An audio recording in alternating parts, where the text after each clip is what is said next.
Assalamualaikum warahmatullahi wabarakatuh. Kesempatan kali ini kami dari kelompok 6 yang beranggotakan Afrika Duri,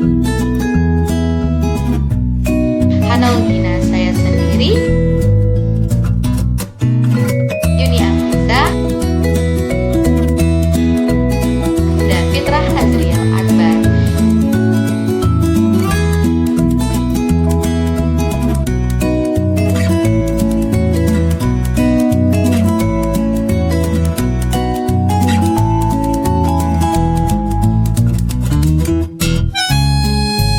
Yang pertama, keputusan bukti audit. Keputusan yang pertama yang dihadapi oleh seorang auditor adalah menentukan jenis dan jumlah bukti audit untuk dikumpulkan agar dapat memberi keyakinan yang memadai bahwa berbagai komponen yang berada di laporan keuangan itu serta dalam keseluruhan laporannya telah disajikan secara wajar. Untuk pengumpulan jenis bukti audit yang diperoleh pada suatu waktu tertentu saat berlangsungnya proses audit tersebut. Yang kedua adalah ukuran sampel sebesar apakah yang akan dipilih untuk prosedur tertentu. Nah, ukuran sampel setelah memilih prosedur audit mungkin sekali untuk memilih beragam ukuran sampel dari hanya satu sampel hingga semua item yang terdapat dalam populasi yang sedang diuji. Yang ketiga adalah item-item manakah yang akan dipilih dari populasi. Item-item yang terpilih setelah memilih ukuran sampel untuk prosedur audit dilakukan, maka harus ditentukan item-item mana dari populasi yang akan diuji. Nah, yang keempat adalah kapankah berbagai prosedur itu akan dilakukan. Di sini kita harus bisa memilih waktu yang tepat. Nah, waktu pelaksanaan berbagai prosedur audit beragam macamnya, mulai dari awal periode akuntansi atau lama setelah periode akuntansi itu berakhir. Ya, Yuni Amriza dengan NIM 1916-040030 akan menjelaskan yang nomor 2, yaitu tentang persuasivitas bukti.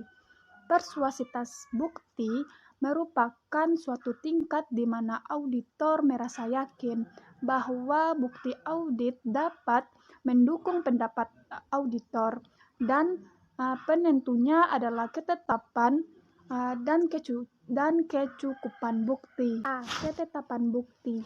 Ketetapan bukti merupakan ukuran mutu bukti yang berarti relevansi dan realitasnya memenuhi tujuan audit untuk kelas transaksi, saldo akun, dan pengungkapan yang berkaitan. Ketetapan audit terbagi atas 3 macam. Yang pertama adalah relevansi bukti. Berarti bukti audit harus berkaitan atau relevan dengan tujuan audit yang akan dituju oleh auditor sebelum bukti tersebut dianggap benar. Terdapat 6 karakter liabilitas. Yang pertama adalah identifikasi penyedia bukti. Yang kedua adalah efektivitas pengendalian internal klien. Yang ketiga adalah pengetahuan langsung auditor. Yang keempat adalah kualifikasi individu yang menyediakan informasi. Yang kelima adalah tingkat objektivitas. Yang keenam adalah ketepatan waktu. Yang kedua adalah kecukupan bukti. Di sini berisikan tentang jumlah bukti yang diperoleh. Ini yang akan menentukan cukup atau tidaknya bukti tersebut.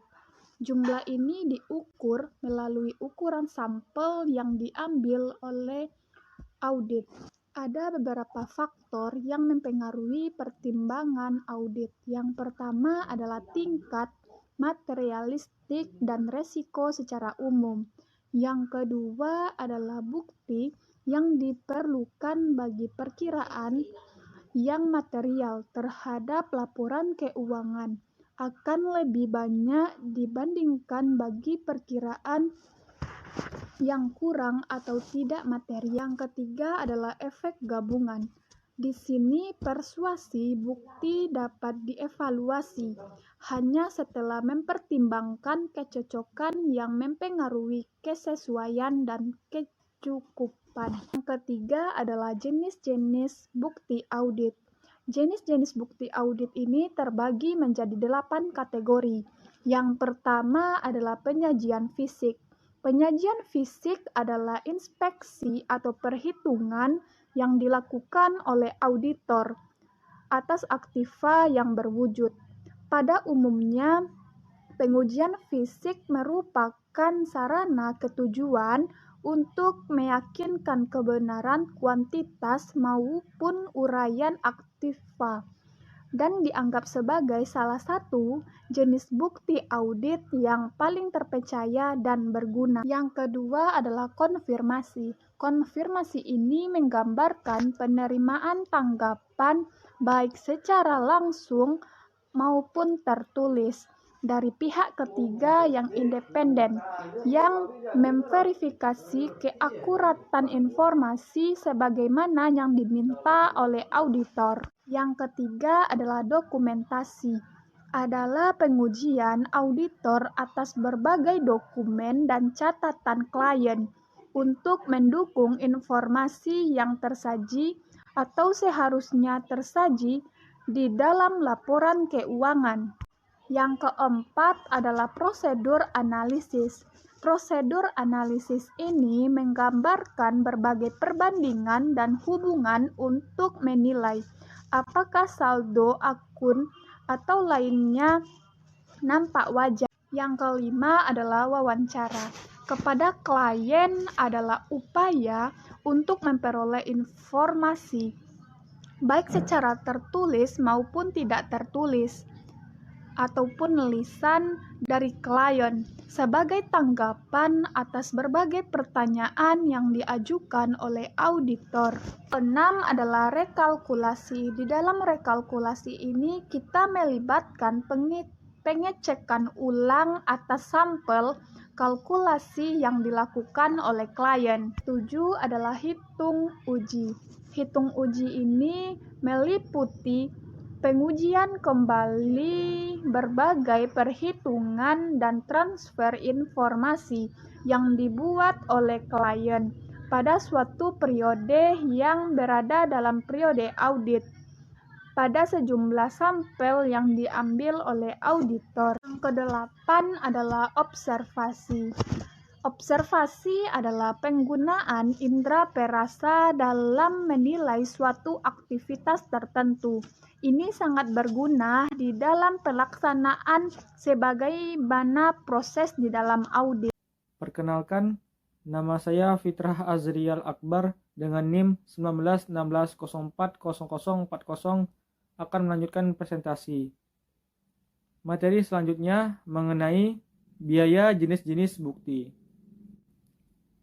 Biaya jenis-jenis bukti diantaranya sebagai berikut. A. Pemeriksaan fisik dan konfirmasi merupakan jenis bukti audit yang paling mahal. Pemeriksaan fisik umumnya memerlukan biaya yang sangat besar karena memerlukan kehadiran auditor ketika klien sedang menghitung aktiva yang sering dilakukan pada tanggal neraca. B. Dokumentasi, prosedur analitis, dan pelaksanaan ulang tidak begitu mahal.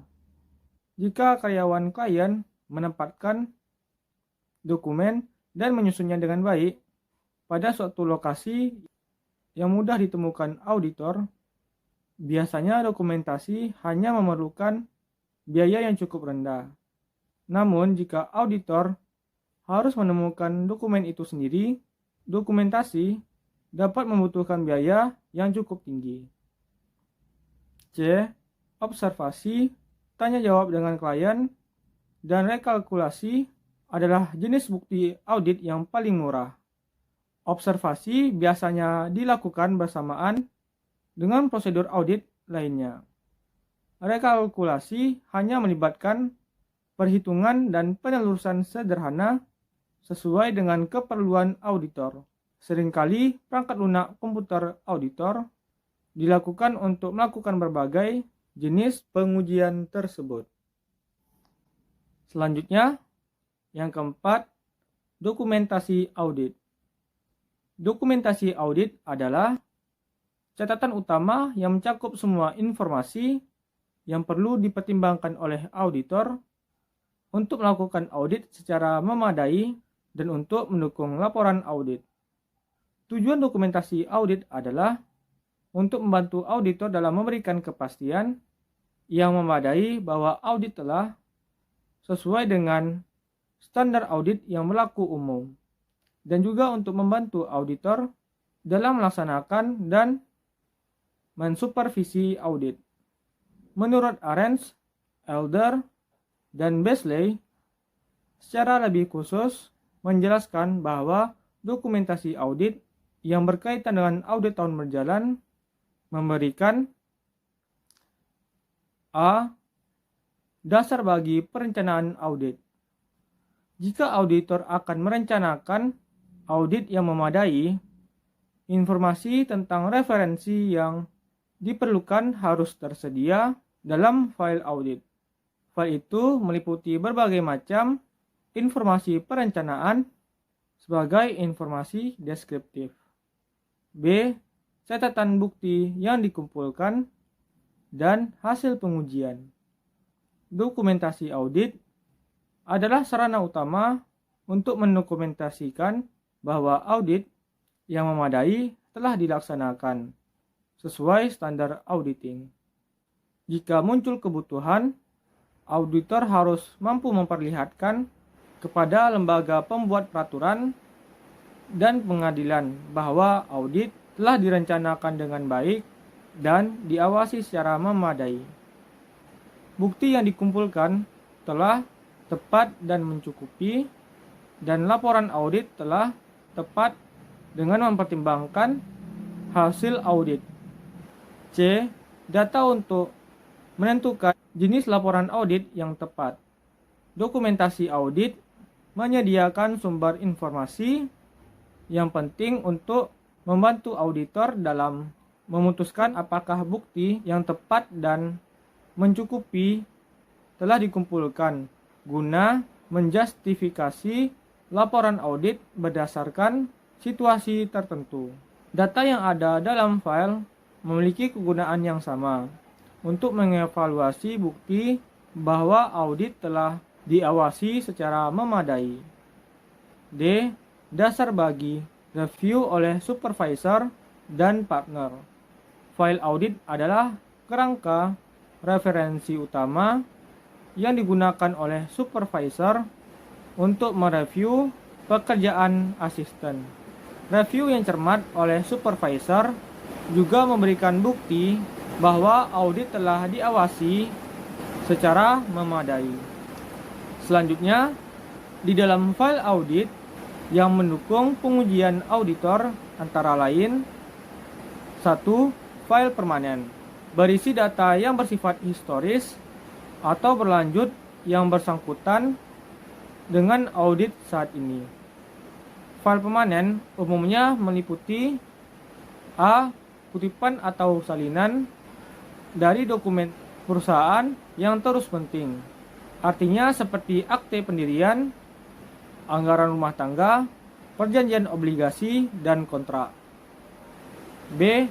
Analisis akun tahun-tahun sebelumnya yang tetap penting, artinya bagi auditor, mencakup akun seperti utang jangka panjang, akun ekuitas pemegang saham, goodwill, dan aktiva tetap. C. Informasi yang berhubungan dengan pemahaman atas pengendalian internal dan penilaian risiko pengendalian. Informasi ini mencakup bagan organisasi, bagan arus, kuesioner, dan informasi tentang pengendalian internal lainnya, termasuk identifikasi pengendalian dan kelemahan sistem tersebut. D. Hasil prosedur analitis dari audit tahun sebelumnya. Di antara data ini terdapat rasio dan presentasi yang dihitung oleh auditor dan total saldo atau saldo per bulan untuk akun tertentu.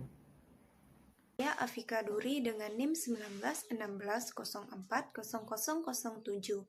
Saya akan menjelaskan materi yang selanjutnya, yaitu yang kedua, file tahun berjalan. File tahun berjalan mencakup semua dokumentasi audit yang dapat diterapkan pada tahun yang diaudit. Jenis informasi sering tercakup dalam arsip tahun berjalan adalah sebagai berikut. Yang pertama, program audit. Program audit ini biasanya dicatat dalam file terpisah untuk memperbaiki koordinasi dan integrasi semua bagian audit. Yang kedua, informasi umum. Ini mencakup item-item seperti memo perencanaan audit, salinan notulen rapat dewan direksi, dan lain sebagainya. Yang ketiga, neraca saldo berjalan. Sedini mungkin setelah tanggal neraca, auditor harus memperoleh atau menyiapkan daftar akun buku besar umum dan saldo akhir tahunnya. Yang keempat, ayat jurnal penyesuaian dan reklasifikasi. Apabila auditor menemukan salah saji yang material dalam catatan akuntansi, laporan keuangan harus dikoreksi. Dan yang kelima, schedule pendukung.